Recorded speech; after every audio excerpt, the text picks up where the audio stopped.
quorum of the board present, I call the meeting to order. Roll call. Commissioner Rooney. Here. Commissioner Hogan. Here. Commissioner Gutsa. Here. Commissioner Swenson. Here. Commissioner Evans. Here. Commissioner Talcott's here, and please note that Commissioner Kantorowicz. I probably won't get that right. That's a tough one for me. Okay, would you all stand for the Pledge of Allegiance, please?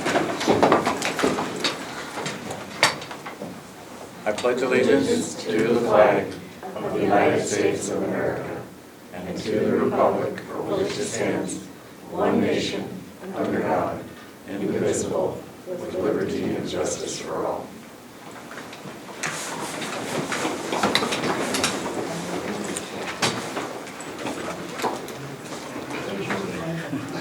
Although in yellow, it says. First thing on the agenda is the consent agenda. Are there any comments or questions concerning the consent agenda? If not, we'll entertain a motion to approve consent agenda less the payment. There aren't any. There aren't any this month. Oh, there aren't any? Yep. What do you So we say? just have one on the agenda. Oh, okay. Then the consent agenda as presented then. I move that we approve the consent agenda. Is there a second? I'll second. It's been moved and seconded that the consent agenda be approved as presented. All those in favor signify by saying aye. Aye. All those opposed? Okay, we'll move on to the director's report. Well, great. We've got some exciting things to talk about this month. The first thing, I passed around a sheet that looks like this has a Excel spreadsheet at the top that says Montana average airfare comparison. We just got some new data from the Department of Transportation Statistics for the 2013 year round-trip ticket prices. And what it showed is our ticket prices declined again by another 4%. That's really exciting news. As you can see from this table, we actually now have the cheapest airfares in the state, which we're really excited about. That's a great move in the right direction there. Down at the bottom of the what's it? Oh, that's last year. So Oh, I that's got last 13 year. and 12. Oh, We've got a gotcha, comparison gotcha. both years. Yeah, last year Billings was cheaper than us, and their prices moved up about 6% while we moved down 4%. So we were able to move into that bottom slot. If you look back for the last 5 years, our high point of average ticket price was around $491. And we've come all the way down to $402 on an average round-trip ticket, which is a move of 22% decline. So that's a great change in the average airfare. You can see the national statistics below that. During that same period, that 5-year period, the average national ticket price went up 10%. Even just in the last year, it went up 2%. So we're moving counter to those trends. We've got a really good average airfare right now. I think with the new LA flights this summer, that average airfare for next year could actually slip below 400, which would be pretty remarkable. So we're really excited about this data. We thought this would be the case last year when we looked at the data and kind of indicating that our prices were trending down. We thought we'd get down close to 400, and we did. So this is real exciting. And so when you hear that perception around town that we're expensive, this is the real data. We're not. We're the cheapest. And so that's really encouraging data. In the past, we were one of the more expensive airports, but that goes back to that about 2008, 2009 time frame. And since then, the prices have come down. We've been in the middle of the pack, and now we're at the bottom of the pack. So really good trend right there. We're very excited about. Then the other thing I was going to mention to everybody is Frontier begins again on Thursday night. They come in with their first flight inbound, and they leave on Friday for the first outbound flight. We've got their loading bridge ready now. Gate 5 was finished last week, and so that gate's pretty well ready to go. We've got some painting to do this week, some J lines out and, on the pavement to help them get the airplane parked exactly where we need it to be parked. As you may recall, the last couple of weekly reports, we've been talking about Alaska moving to Gate 4. So in the last 2 months, we've had some time to kind of position that plane where we need it to be, to allow Gate 5 to be used for both Allegiant and Frontier. And I think everything's pretty well ironed out. We're going to get some good weather this week, get some paint down, and be ready for that first flight on Thursday. So we're real excited about that. There's some great fairs out there right now. We've been busily advertising those. You may see a couple billboards around town. Still some really good deals out there on Frontier this summer, as well as the new LA flights, which start in June 6th. So a couple exciting events between now and the next time we meet. The other thing I was going to mention is the runway safety team met last Wednesday, wasn't it? A week ago. Monday, you're right, it was Monday night. So last Monday night we had the tower come up, and a number of the tenants, a few of the operators from the Air Guard came over, and we talked quite a bit about the C-130. I think that was probably the media subject on the agenda. If you're a pilot, or even if you can imagine, with those C-130s doing a lot of close-in pattern work at a very low elevation, our environment has changed quite a bit in the last 6 months. And so one of the things we really stressed was remaining active on the radio. The Guard is going to try to stay on the radio to tell everybody where they're at. The C-130, as opposed to the F-15, will operate on the same frequencies as most of the private pilots and the commercial pilots. The F-15s operated on a different frequency.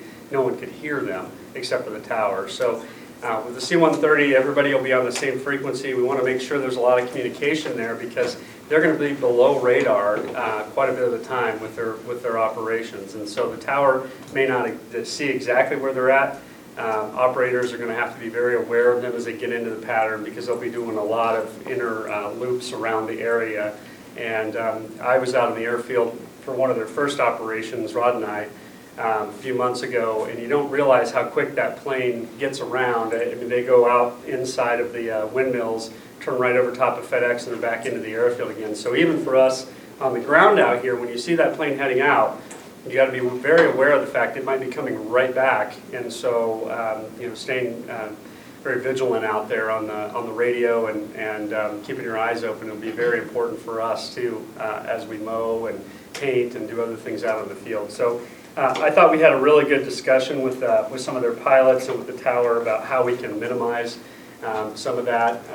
The tower really stressed good communication. The good news was, in the last year, we hadn't had a runway incursion, which is really good. So there were no lessons learned segments on this year's safety team meeting to go over. But I thought it was a really good meeting. Really good to hear that message about the C-130s for everybody, and something we'll have to be working really hard on over the next year. And then lastly, I was going to let Laura say a few words about the Recon retail conference she went to last week.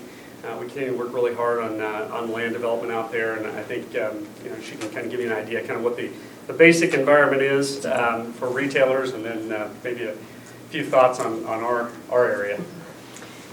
Yes, so just for the new members too, I know that you've seen it in the retreat, but this parcel right here and then this one right here are really what we're concentrating on. So I went down to Vegas, and this I think is the 3rd year I've gone down, and it's just a massive venue where you have about every retailer that's looking to expand. If they're not looking to expand, they're generally not there.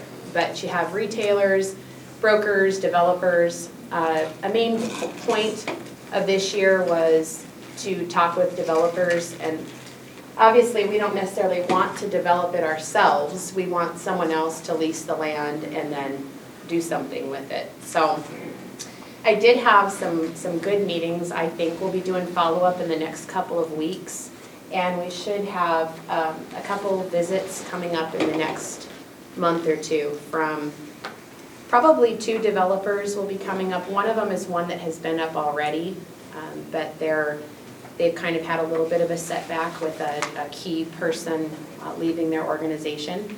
So they've rehired for that position, and they're ready to get going and make a decision on where they're going to land next. So they should be coming up, and a new developer and also a hotelier that's looking at that piece on the corner.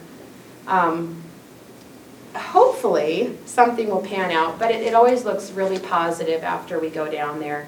And I can tell you from where I started to where we are now, like the first year I went down there, it was just like, no, we're not looking to expand. It just wasn't, the climate wasn't right.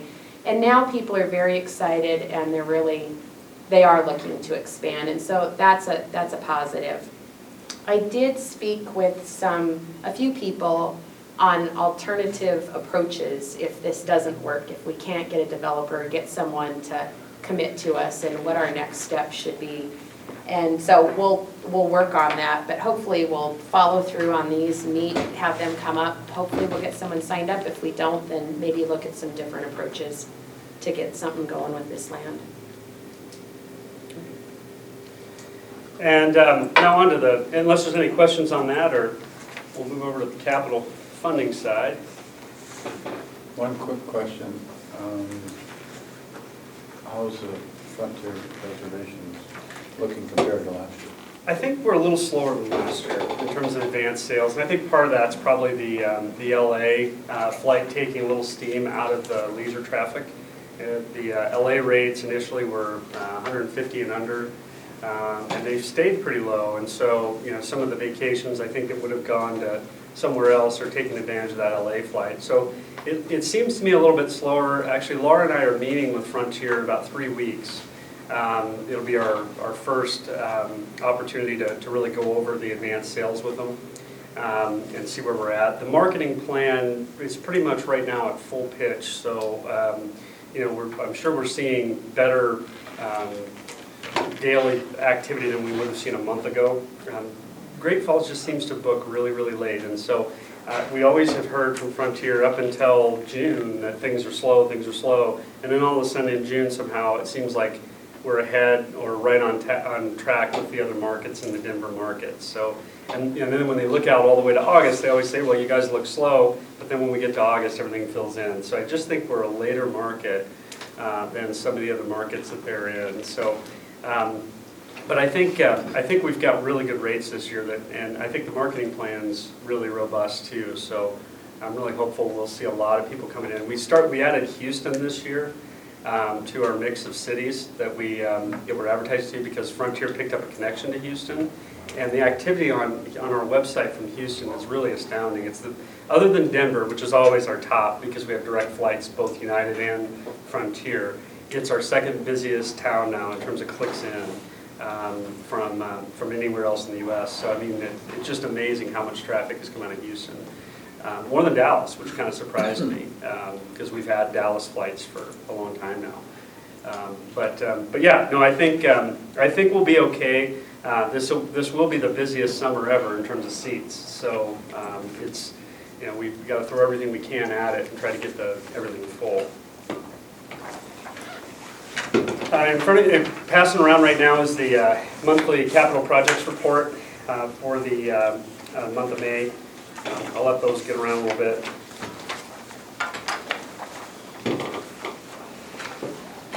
Not a lot of activity again this month. You can see on the terminal project, we did finally get our seats in, our benches or stools, depending on who you talk to, that are out there on the power counters. There's about 35 of them that are out there now. We finally have gotten those installed. They're in place. They look really nice. And then we bought some fish for the exit lane to provide some more visual cueing as you get to get people going out that way. Now we have a school of metal fish that go down the wall there. They're very nice. When you go out, you can actually see them through the windows, and it tries to get people moving in the right direction, but also adds a nice art element to that wall. We got those up last week. They're a really nice looking addition on that hallway to augment the deer that are in the floor. So now we have a whole flora and fauna theme going in and out of the checkpoint there. But that was the only addition, about $2,500. We're still working with the contractor to get the signboards completed. They're supposed to be out again this week. We've got some gate signage they need to complete in addition to the big image boards. And we're still working on, too, what we want to do with those image boards. we've got to, as those boards get installed, we've got to come up with a plan for the images up there. We have a couple ideas right now, we just need to move that into, some type of implementation. But we'll come back to the board as soon as we have something pulled together on that. Onto the snow removal equipment building, no change orders again this month. That project's getting into interior construction now, so we expect the number of change orders to start winding down. We're looking at some possibilities for that contingency funding. We'd like to get a floor coating, a durable floor coating on the shop floor, because that concrete, of course, we want it to last 20 years and stay in good shape. Our mechanic is actually planning on working on that floor. He prefers a crawler to the pit situation with that big equipment because it's so hard to reach up and get, from an F-150 pickup to a massive snow removal truck. He'd prefer to be underneath it rather than working on the pit. And then in addition to that, we'll have a lot of snow load on that floor all winter long. So we want to get something on there that'll wick that and get it out of there as quick as we can. So we're looking at some floor coatings to maybe use up some of that contingency. And then you may recall when we spec'd this building, we wanted to get one additional bay in. What we sacrificed for that was paving around the outside of the building. So we have a 15-foot paved lip, and then we have gravel beyond that. And our plan was to put the paving in a future project or potentially use some contingency money for that at the end of the project. And so we're looking at that as a possibility too, to maybe get some of that area paved in between the building lip and the fuel, what we call fuel station, fuel island over there. It's a really nice project though. We're real excited with how it's coming together. They're going to start working on the office framing here in the next week or two, and so we'll really start to see it coming together. So that's all I have on those two. Any other questions? Okay, next item on the agenda, the AIP 60 grant application. The AIP 60 is our SIP, the residential sound insulation. We knew this would be a foregone conclusion that eventually we would get an additional grant to finish the construction work on the buildings that are, or the homes that are currently under design. As it says here, 2 years ago we thought we would get a design grant combined with a construction grant for phase 3. Ultimately that didn't happen, we only got a design grant. And so we have these 25 homes that are currently under design. I don't know, Steve, when do you think that design will be complete? August, mid-August. So around mid-August. So this grant would carry forward from that design. It would complete the sound insulation on those 25 homes that are currently under design. And then it would also design the next round of 25. A couple of years ago when we were meeting with the FAA, we kind of asked for this approach a little bit. We said, it'd be great if we could get the next year's design started at the same time as construction, because what was happening before when we got the design and construction grants is we would get this big amount of money we couldn't draw on until the design was done, and the design takes nearly a year. In fact, sometimes it's taken more than a year to get complete. And so we were so out of sequence with the grant because we couldn't draw on the vast majority of it for a year that I think it was causing problems for us and for the FAA. So this is a little bit better of a structure where we have next year's design paired with this year's construction, so that we can actually have a project ready to go when it's time to get next year's grant. But it is for a total of about, the whole project will be about $2,222,222. $2 million of that comes from the federal AIP program, and then $222,000 is what comes out of our PFC funding that we established a few months ago for use of that PFC. We have to do a new PFC application, which Maria is working on right now, but we have enough money in there for this phase to cover the matching.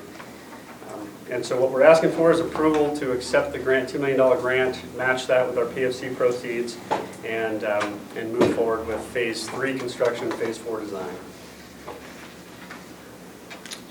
Are there any questions or comments, or is the motion? I'll make the motion, as John stated, to go ahead with Accept the grant? Yes. Move forward. Is there a second? I'll second it. Are there any questions or comments? I assume you're looking at me because I'm sitting where JC would sit. It's a dirty job, but someone else to do it. You know, I do understand his points on those things, and we've talked about that pretty thoroughly. I just feel like even though it's something we may not have wanted to get into when we started, we're here.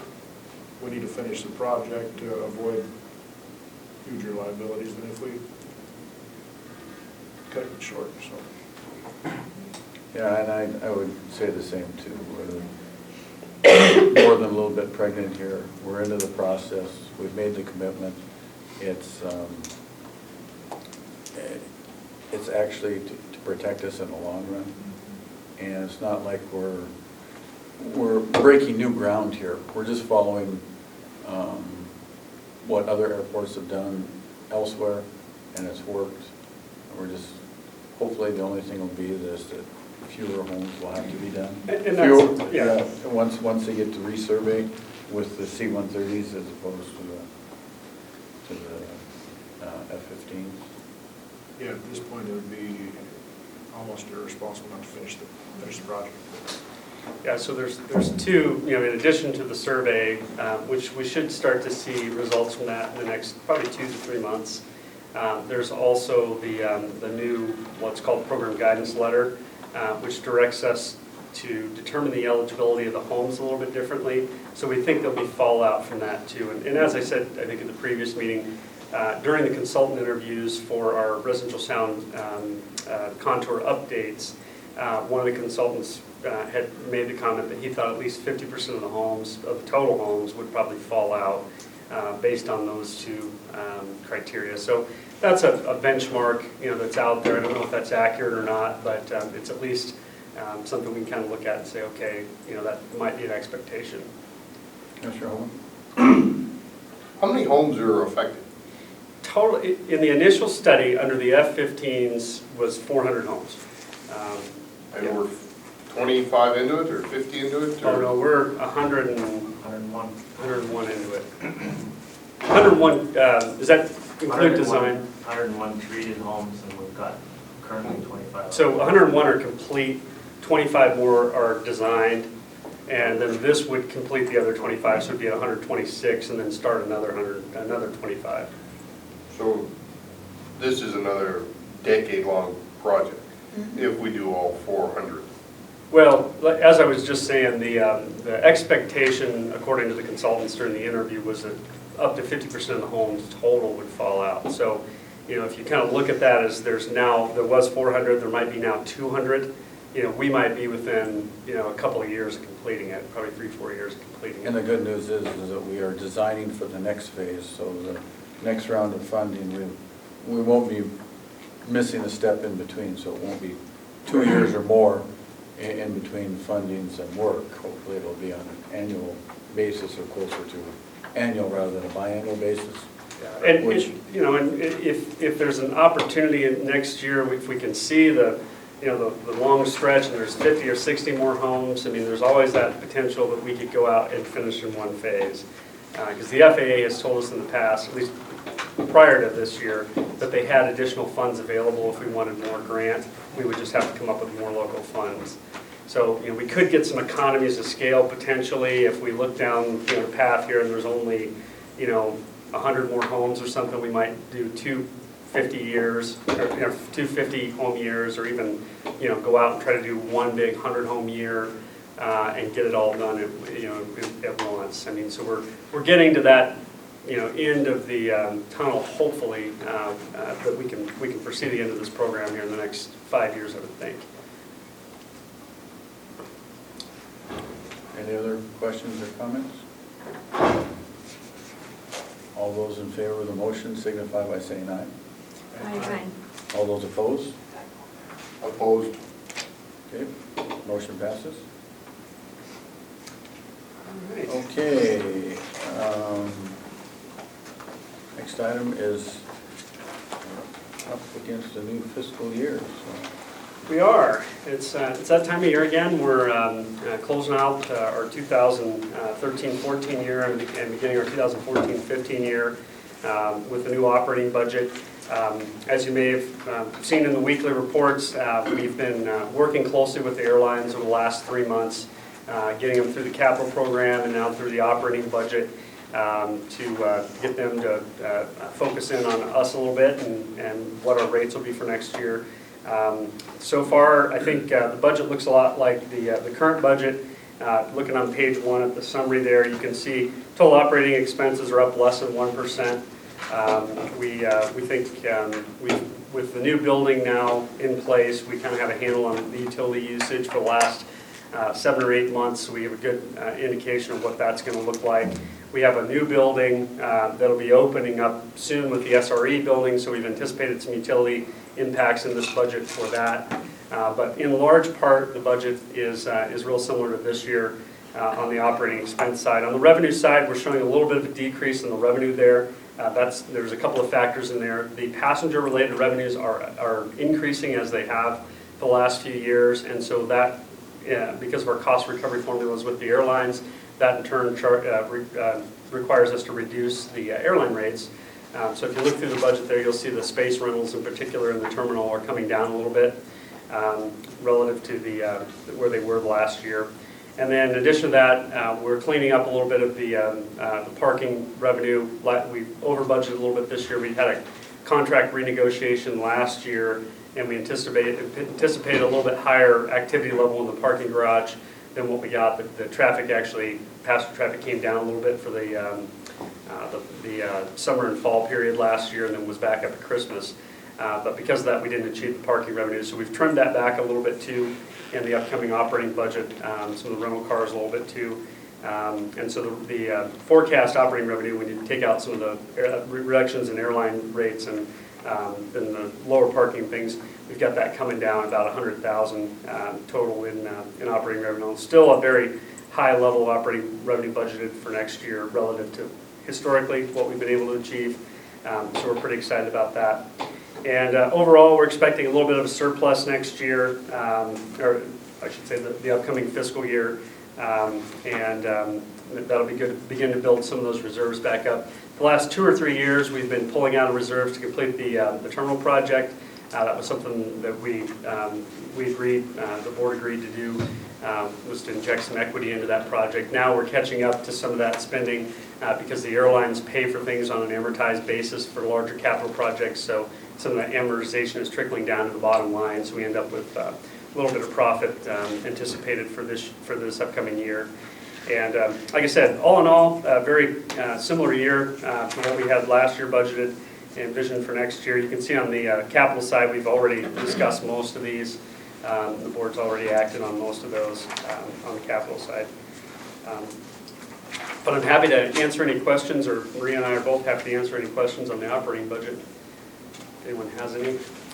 Well, from a revenue side, we're down from what we budgeted last year, but we didn't. We were a little too confident in our revenues last year, but from where we think we're going to end up, we're bumping up another 8 or 9% revenue. Yeah. And above, not under what we budgeted for last year, but we're under budget, but it'll probably still be a record revenue year. That's pretty certain. Yeah, we renegotiated both the parking contract and the rental car contract. The rental car contract was kind of right as the budget was being put together, and I think we were just too aggressive on both of those in terms of the new contract.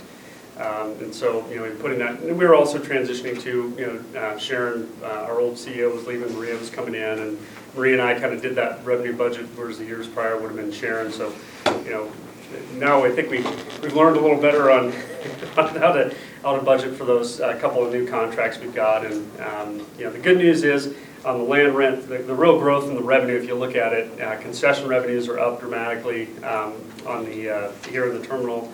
The land rent revenues are up.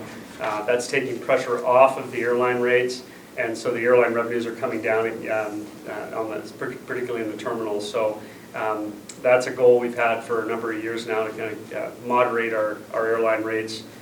So it's going up in the right spots. It's coming down where we intend it to come down, and I think overall it's looking like it could be a really good fiscal year for us.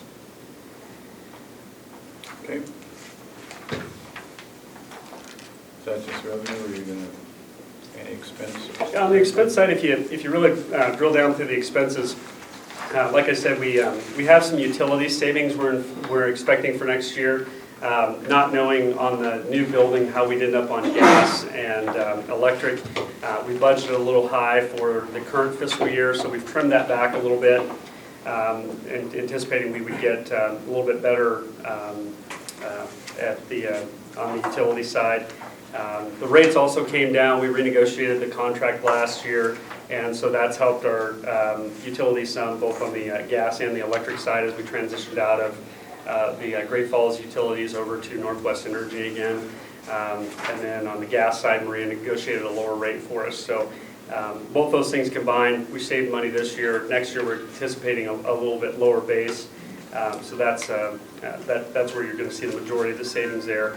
We are increasing the budget in the operating supplies and then also in equipment and supplies. As we've been talking about in the weekly report, we're transitioning our snow removal to include more chemical. The FAA standards for runway safety have gone up dramatically during snow in terms of what we're allowed to do and what we're allowed to leave out there in conditions. And so this year we want to incorporate some liquid de-icer into our budget. So we've got some increases in some of those key items in that paint and chemical and fuel oil and lubricant type area. In addition, we're going to begin to replace some of our electrical lights that are in the runway surfaces and taxiway surfaces with a more robust head. As we've broken a few of those, we've realized that what we bought with the project is probably not robust enough to handle constant plowing operations.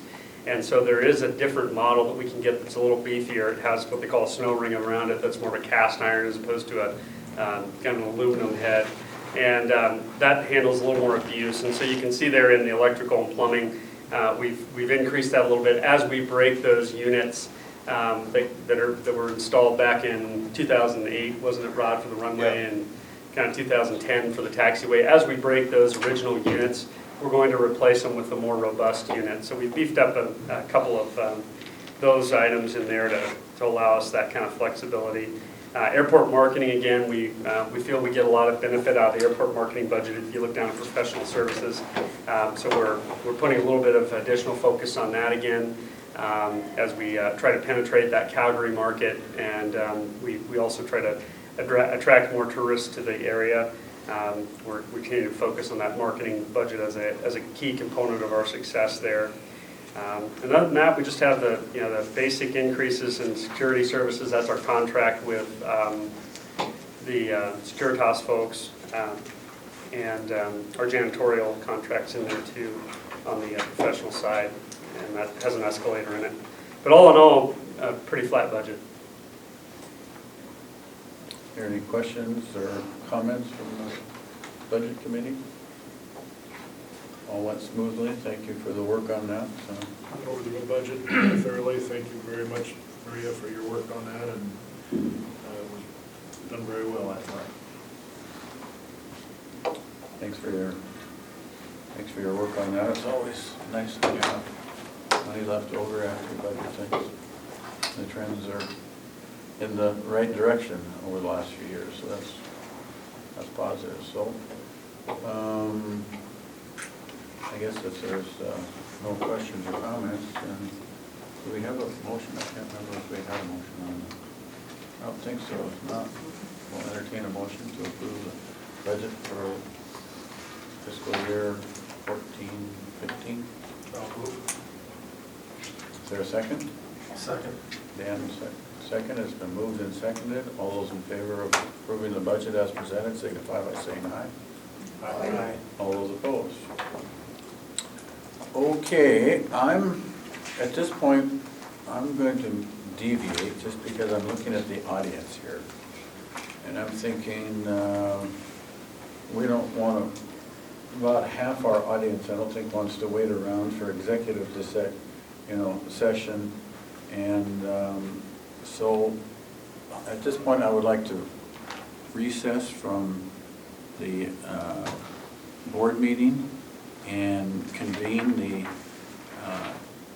Airport Authority work session, because the first item on that agenda is the AVMAX roof update, and I think that's, I'd like to cover that issue before we move into executive session. sure. So, at this point, I'd like to call to order the work session of May 27th, 2014. Please take note that all of the same board members are here from the airport board meeting. And with that, about number one on the agenda is the roof update. Yeah, so we, over the last year or so, we've been working on some solutions to the AVMAX concrete hanger roof. The roof was initially going to be designed and constructed along with the modifications to the building back in, I think it was 08 initially, wasn't it? Yeah, 6, 7. 6, 7, 8. And it was eventually cut out of there to save some money at the time. And so we've had a couple of patches that we've done with our own maintenance crews, which have had varying degrees of success. And at this point, it's difficult to tell where the leak actually is. I mean, they've caulked everything they can find, they've patched areas, but the water is migrating back and forth in and out of that insulation at the top, so it's difficult to figure out where the leak starts. We know the water comes down at, but figuring out where it's starting is part of the problem. We need a more comprehensive solution, and so last year the board discussed a number of different approaches to it, and the preferred approach at the time was to offer the equity in the building to AVMAX, basically a sale. At the time there were some refinancing options available, and the building was at the time part of a refinancing package that included that, the paint hanger, and some other things that GFIAA had thrown in there. And so we had about $350,000, $360,000 in equity at the time in the building that AVMAX pays us monthly as part of their rental payment. The board had offered to write off that equity and in effect sell them the hangar with the refinancing. That would give them an immediate equity position, which would make it much more financeable, obviously, when you have an equity position. So over the last few months, we've had some discussions with AVMAX, which eventually they indicated they're not interested in that approach. So under the lease terms, we're responsible for the roof. So what we have here is a proposal for some roof repairs with a 10-year warranty that matches the contract period for the concrete hanger pretty closely. About $107,000, but it would be a kind of a membrane type approach to the roof. It's sprayed on. That's sprayed on, coat the entire roof, and should take care of the leaks up there. Like I said, the company is willing to warrant it for a 10-year period. Rod has spoken to some references for the company, and it seems like folks are happy with them. Yeah, they're positive. Yeah, so and they've been in business for quite some time, I guess, according to what Rod was able to find out. So we feel this is probably the best approach. We did look at the possibility of stripping everything off and starting over with a brand new roof. That runs about $450,000. So that would be a substantial capital outlay. 107, still a substantial amount, but we feel it offers the best value for us in the long run. So what we'd like to do is take that to the board. Well, actually, I take that back. The board did authorize us last year to spend up to $400,000 to do this roof repair. This is what we intend to do unless the board has any further direction and want to bring it back to a meeting or anything. We would plan to proceed with this plan of spending the $107,000 to repair the roof with a 10-year warranty. So it wouldn't move to the regular board meeting, it would just, because the authorization has already been there. So it's more informational. It's informational, and recognize we have a number of new board members since we initially discussed this last year. We thought we'd bring it back and just make sure that everyone's aware of a big check. Any comments or questions? Does the representatives of AVMAX have any comments? Mauricio Brimiani, VP of Ops for AVMAX. When do you think they'll commence the repair? If you've talked to them about timing, Rod. I haven't talked to them about timing, but I'd say within a month or two, maybe. I don't know what their schedule is or anything. We need to kind of, like I told John, and I think I copied you, we had a piece of the insulation that fell off the hangar ceiling, so very concerned about security safety for the employees. We really need to take that into consideration. We have to operate under safety and security guidelines with the FAA, and so we have a safety officer. So he looks around for all that kind of stuff. So if we got liabilities, if somebody got hurt, we're going to have a huge liability problem. So the sooner the better. So the concern is like water on the floor? Water on the floor. Insulation's coming off. Oh, insulation is coming down? Damage to equipment, but the worst part is that the insulation is already falling. It's got that old fibrous stuff, so it's not, it's not like fiberglass where it's light, it's that old fiberboard, you know, and It's that, like, when it it's gets like, wet. it's like the one you see at Home Depot with rolls, Yeah. buying rolls, and it gets very wet, Mhm. and it gets heavy, and then, kind of So- won't support the weight of the water, so. So how's that gonna work after the roof is fixed? Does anything have to be done with the ceiling? Well, if there's will repairs have that to, need to be made to the insulation. They will have to assess if there is any additional damage to the insulation or the structure. I'm not sure how they're going to look at that. And that's not a part of this proposal, I presume? No. So we're gonna have additional expenses? Well, we may, yeah, I mean, you know, of course, a lot of that work we can do ourselves if it's Yeah. just insulation. We have a lift now, so, you know, we can address a lot of that. I don't think it would be much more. We should have something in there, a little bit. But there isn't gonna be any work other than a spray on the Well, as I existing understand surface? it, that's quite a process. It's about 3 or 4 step process to clean it, tighten screws, caulk things, and then the final application is the material itself. And it's, Kind of like a truck bed liner type of, yeah, something like that. And, they prep the metal, prime it, so it all will adhere well. And So the warranty, who's the warranty from? through the Schrock Roofing Company. It's not through the manufacturer of the product. That I don't know. I can find that out. Rod, is this a highly specialized kind of deal where there aren't a lot of other local options for? well, there's quite a few options that the membrane, you know, if we just put another membrane on that, with the amount of wind load that thing takes, we're a little concerned about, adhering just another sheet on the top of it. You know, that's, it just gets a pretty good wind load. And so, I think something that has a more of a mesh, connectivity to it, if they can get a good bond to the metal, I think it's a pretty good solution.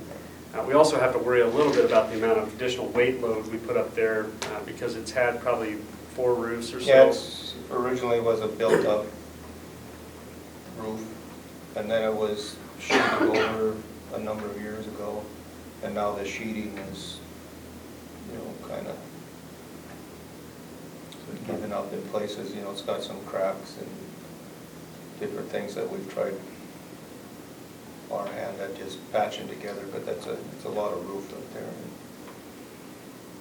So you want it to dry out before you fix that ceiling from the other side? Right, Get as much weight out of there as you can. yeah.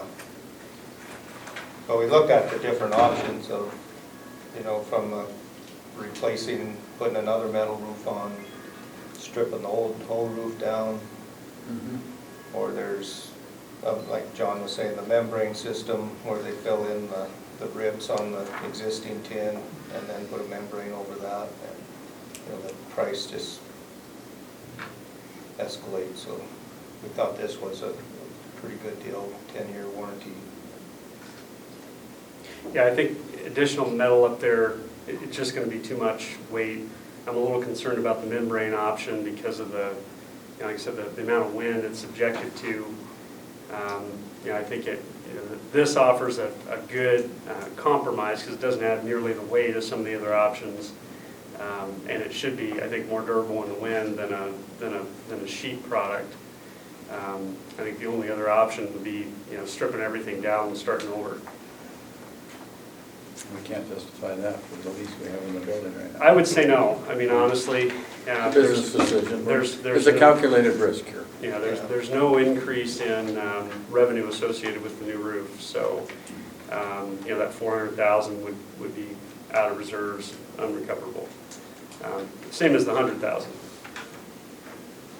Can you remind us of what we leased that building for in terms of it? I can't remember. So the majority of the rent is direct payment on debt service.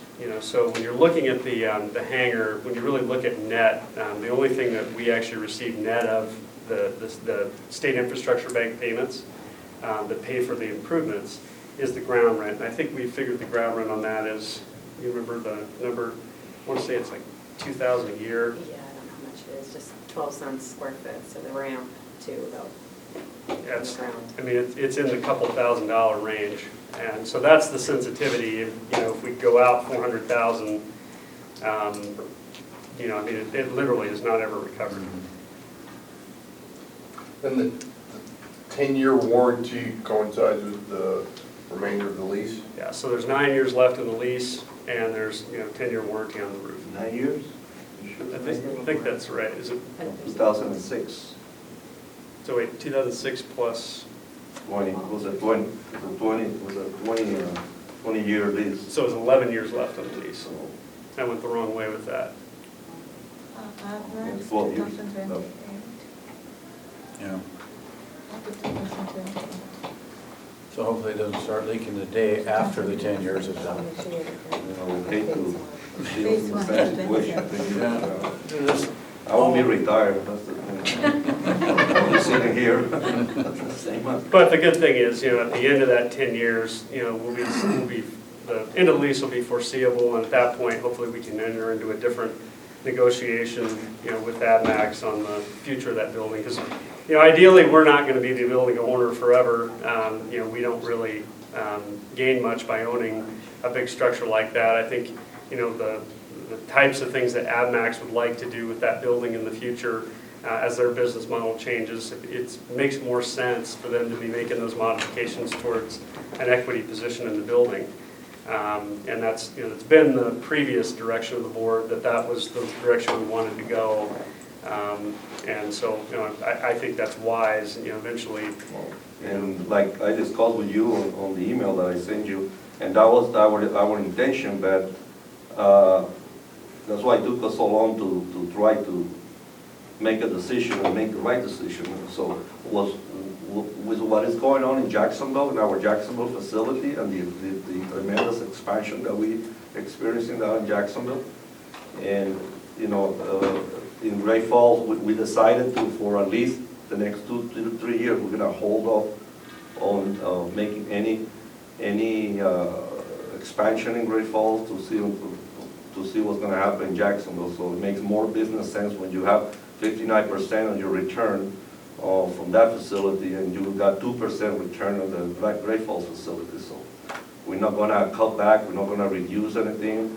We're just going to hold off until we finally get to where we're going to get with Jacksonville. So, but meanwhile, we got to make sure we don't lose the use of the hangar here, because we don't want to send people, 135 employees, we don't want to send them home because we can't work in the hangar, right? So.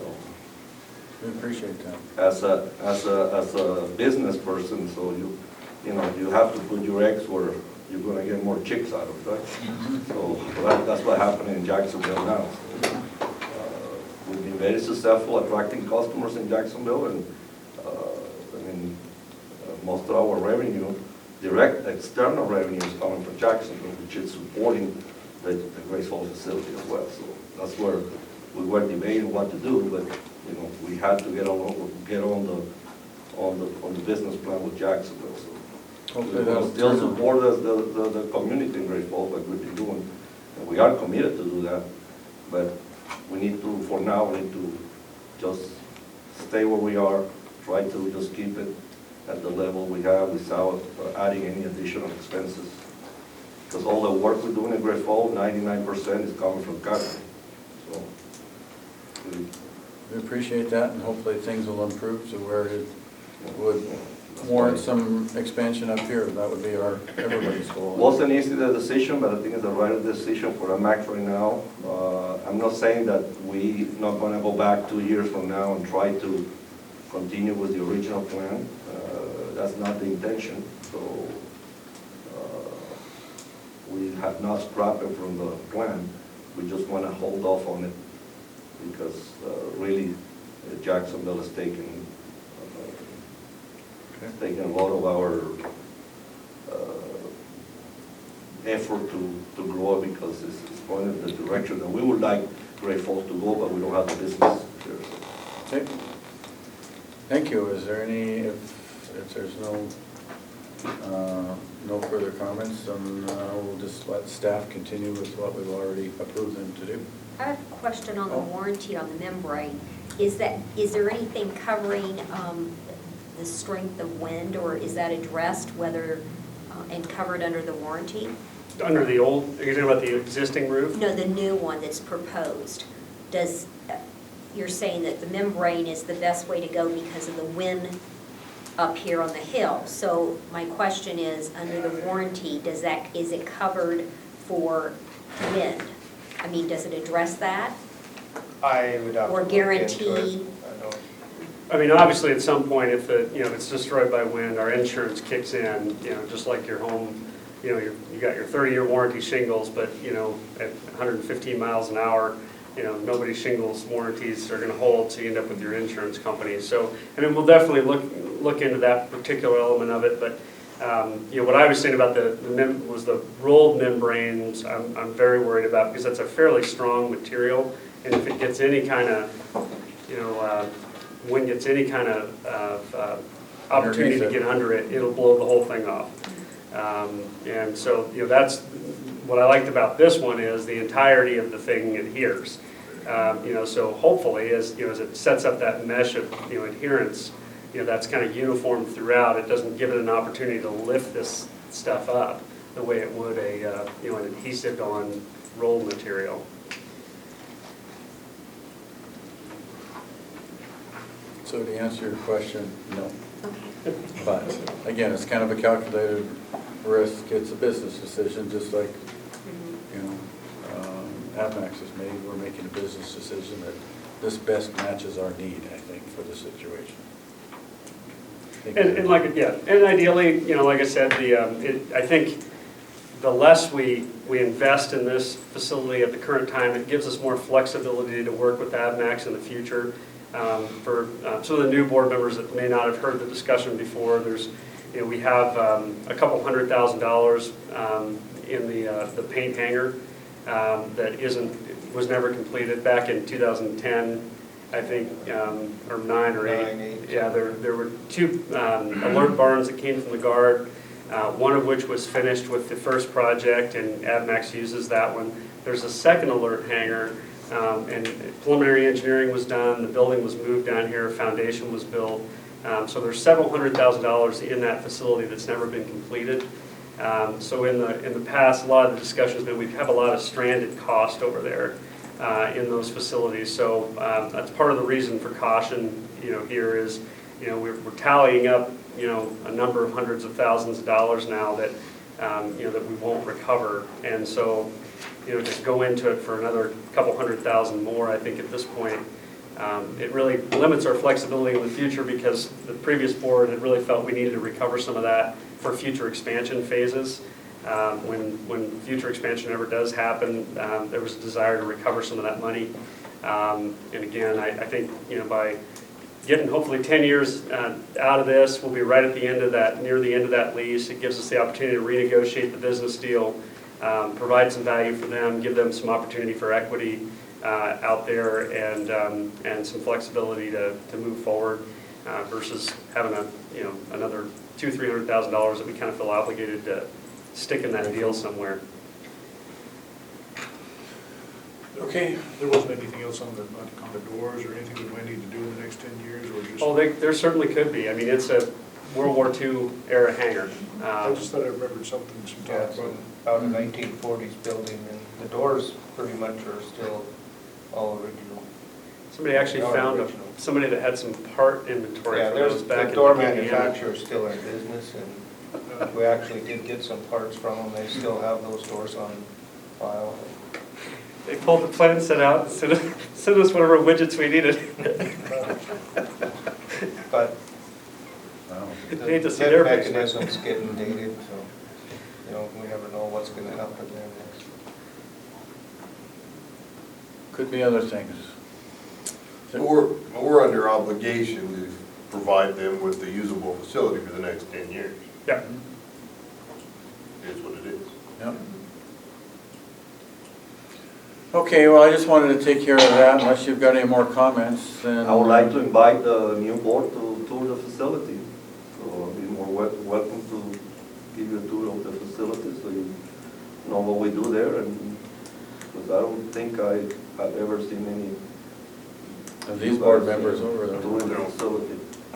So It is That's pretty next impressive. on the agenda, or just down, is board training opportunities. There's one opportunity right there to learn about your airport.